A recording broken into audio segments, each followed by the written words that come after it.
우리 삶의 소망 되시며 영원한 반석이 되신 하나님 아버지 주님의 이름을 찬양합니다.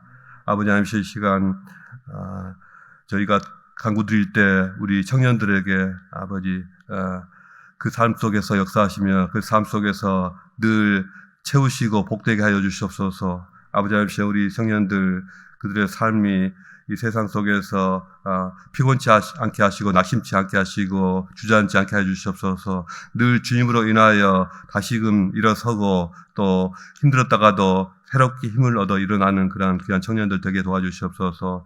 그들에게 필요한 것들 하나하나 채우시고 만족시켜 주시옵소서. 주님 안에서 영원한 기쁨과 소망과 평안이 있고 승리가 있음을 알게 하시고 또한 누리게 하여 주시옵소서. 아버지 이 아침에도 저희가 주의 말씀을 향하여 서 있습니다. 아버지 저희에게 말씀하여 주시옵소서. 저희로 듣게 하시고 깨닫게 하시며 마음에 품게 하여 주시옵소서. 감사드리며 예수 그리스도 이름으로 기도합니다. 아멘. 하나님 말씀 오늘 우리에게 주신 말씀은요. 빌립보서 4장 6절부터 9절까지입니다.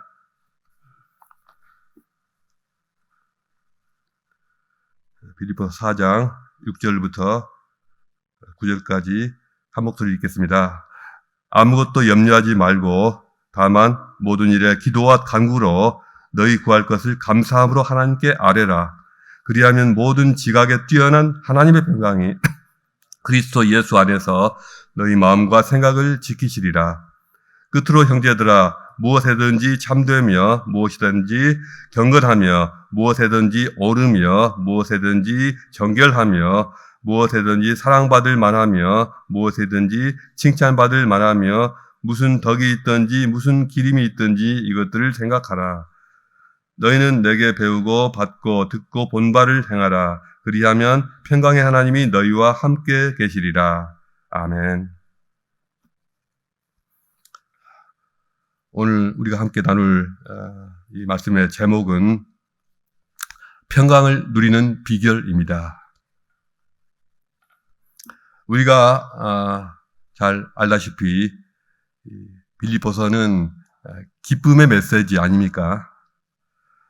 그런데 빌립보서는 또한 강력한 평화의 메시지, 평강의 메시지이기도 합니다. 성경을 보면 기쁨과 평화는 늘 함께 다니는 것을 볼 수가 있습니다. 누가복음 2장에서 천사의 성탄 메시지도 온 백성에게 미칠 큰 기쁨의 좋은 소식 이것을 말하면서 또한 땅에서는 기뻐하신 사람들 중에 평화로다고 하였습니다. 또한 로마서 15장 13절은 우리에게 말씀하기를 믿음 안에서 모든 기쁨과 평강으로 충만하라고 하였습니다. 그리고 조금 전에 우리가 찬양한 찬송가 411장에서도 주님이 주시는 주님 안에 있는 평안을 노래하면서 또한 기쁨을 노래하고 있습니다. 이로 보건대 그리스도로 인하여 오는 기쁨과 평강은 본질적으로 함께 한다는 것을 알 수가 있습니다. 본문의 4절은 어제 성탄 설교를 통해서 우리가 잘 들었지만 주님이 주시는 기쁨의 메시지입니다. 그리고 곧바로 이어지는 오늘 본문 6절 이후에 이 본문은 평강의 메시지라고 할 수가 있습니다. 특히 우리가 어떻게 주님이 주시는 평강을 누릴 수가 있는가 그 비결을 알려주고 있습니다. 우리 마음속에는 우리 삶을 갉아먹고 좀먹고 망가뜨리는 여러 가지 것들이 있는데요. 그 중에 한 가지가 온갖 문제들로 인한 염려입니다. 염려, 근심, 걱정입니다. 우리가 당면한 현실만 생각하면 우리 삶에는 염려를 안고 살 것들로 가득 차 있습니다. 그러나 염려한다고 해서 근심한다고 해서 해결되는 것은 아무것도 없죠. 염려한다고 아무것도 달라지지 않습니다. 염려는 오히려 우리 영혼에서 기쁨을 죽여버리고 평강을 없애버리고 힘을 빼앗아가는 우리 영혼의 적입니다. 빌립보 교회 성도들은 이때 여러 가지 문제로 근심하고 염려했던 것 같습니다. 영적인 스승인 사도 바울이 오랫동안 감옥에 갇혀 있고요. 또 온 교회가 힘을 모아서 바울에게 보냈던 에바브로디도마저도 병을 얻어 죽을 지경이 되었고, 교회의 중심 인물이었던 유오디아와 순두개가 서로를 인정하지 못하고 불화하며 교회의 근심거리가 되고 있습니다. 이런 일들로 인해서 염려와 근심에 빠져있던 빌립보 성도들에게 사도 바울이 기쁨과 평강에 대해서 가르치고 있는 것입니다. 염려하지 말라는 말씀은 빌립보서의 권면이기도 하지만 성경 전체가 주는 강력한 권면이기도 합니다. 하나님께서는 성경 전체를 통하여 염려하지 말라는 말씀을 무려 몇 번 하신 줄 아십니까? 550번이나 말씀하고 계십니다. 이것은 염려가 우리 인간에게 엄청난 폐해를 준다는 그런 단적인 증거가 될 것입니다. 염려한다는 말은 헬라어로 헬라 원어를 보면요, 쪼갠다, 갈라낸다는 그런 말과 또 마음이라는 그 단어가 합성된 그런 어휘입니다. 그러니까 마음을 쪼개고 갈라내는 것이 바로 염려한다는 것이죠. 우리 마음을 갈라놓고 인격을 분열시키는 것이 바로 염려입니다. 염려하면 감정이 상하기 때문에 에너지가 빠지게 됩니다. 그리고 염려하면은 우리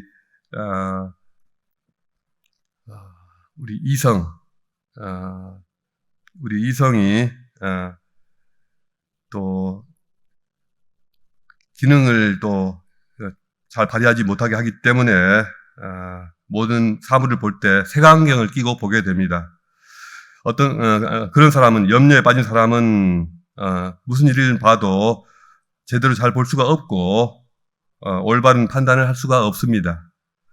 해야 할 일, 못할 일을 구별도 못하고 또 해야 할 말, 하지 말아야 할 말, 그것도 구별하지 못하기 때문에 자꾸 실수를 하게 되고 실족을 하게 됩니다. 염려는 영어로 말하면 worry라고 하지 않습니까? 이 말의 어원은 물어뜯는다, 이빨로 목을 물어뜯어 질식시킨다는 뜻에서 왔다고 합니다.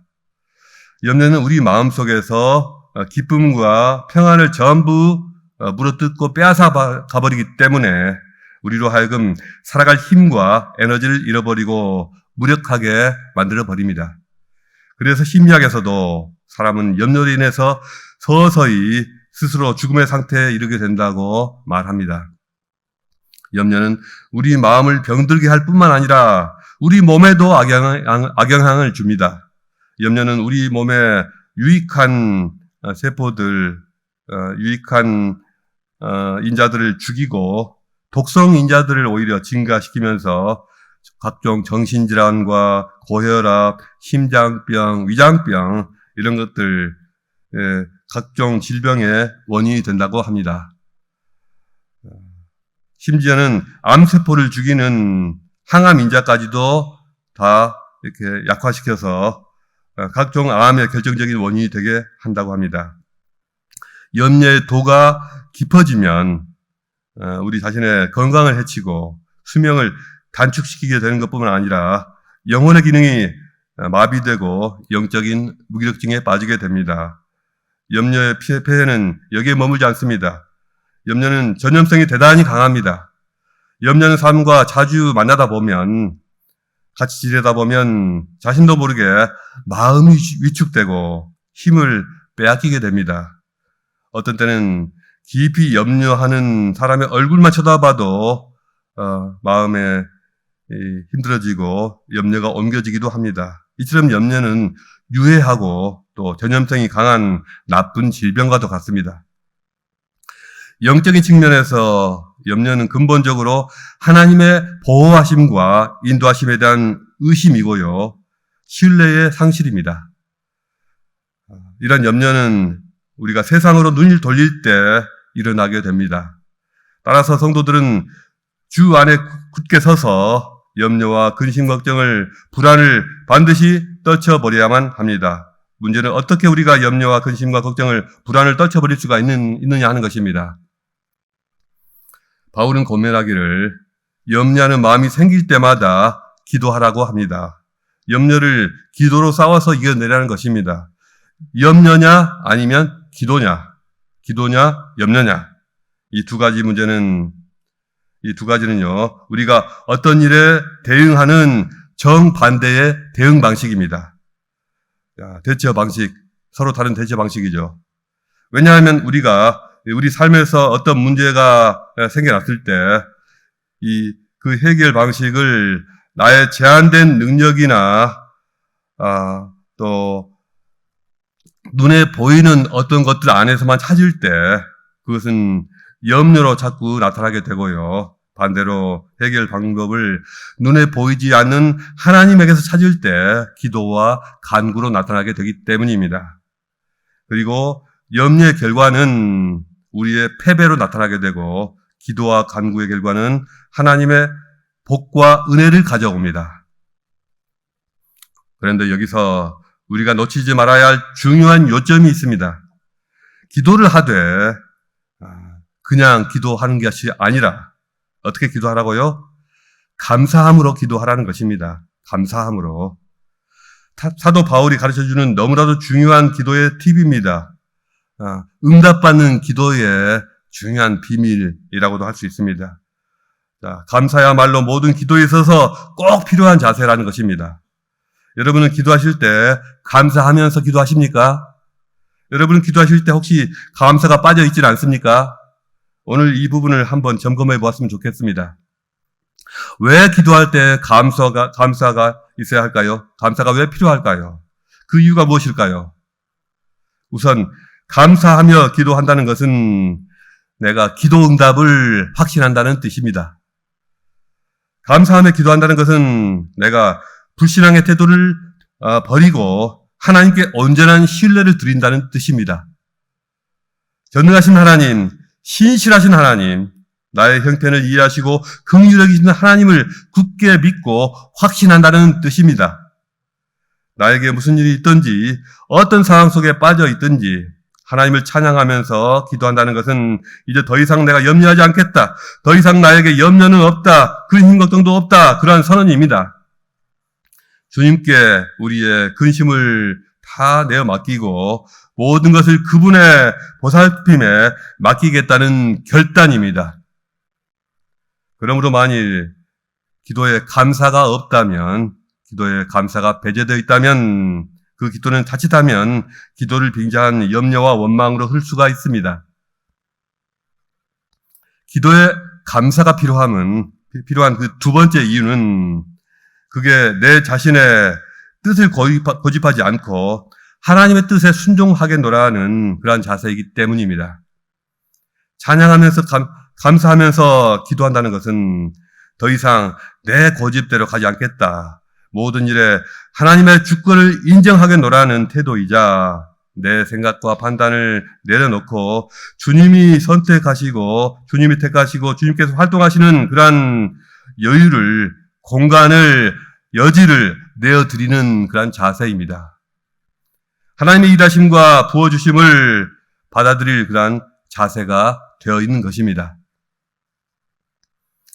이렇게 걱정을 멈추고 감사함으로 하나님께 기도와 간구를 드릴 때 우리가 얻게 되는 것은 바로 하나님의 평강입니다. 이 부분에서 약간은 좀 우리 기대를 좀 벗어나는 듯한 느낌을 받습니다. 그런 느낌 갖지 않으셨나요? 우리가 기도하고 간구하면 특히 감사함으로 기도하면 하나님께서 우리 문제를 다 해결해 주신다. 그렇게 말씀하시지 않고 그저 하나님의 평강이 우리 마음과 생각을 지키신다. 이건 이제 약간 좀 동문서답 이런 느낌이 들지 않습니까? 왜 우리 기도 제목을 다 해결해 주신다고 하지 않고 우리 마음과 생각을 지키신다고 하지, 평강으로 우리 마음에 오신다고 하지? 왜 그럴까? 이것이 하나님의 방식입니다. 우리는 보통 이렇게 생각하죠. 주님, 이 문제를 제발 이 문제만 해결해 주시면 제 마음의 모든 염려와 불안이, 근심이 싹 없어지고 평안해지겠습니다. 그러니 먼저 문제만 해결해 주십시오. 그렇게만 해주시면 됩니다. 이렇게 생각하죠. 그러나 하나님의 방식은 전혀 다릅니다. 하나님은 어떤 방식으로 일하시느냐? 먼저 너희 마음에 믿음이 있어야 한다. 염려와 불안이 다 없어지고 평안이 임해야 한다. 그것을 너희가 먼저 받아라. 그것이 먼저다. 너희 마음에 믿음이 없으면 너희에게 아무 일도 일어나지 않을 것이다. 너희 마음에 여전히 염려와 불안이, 근심, 걱정이 사라지지 않으면 내가 일할 수가 없다. 오직 너희 믿음대로 될 것이다. 이렇게 말씀하시는 것입니다. 그러므로 우리가 기도함에 있어서 우리가 드릴 수 있는 최선의 것은 감사함이고요.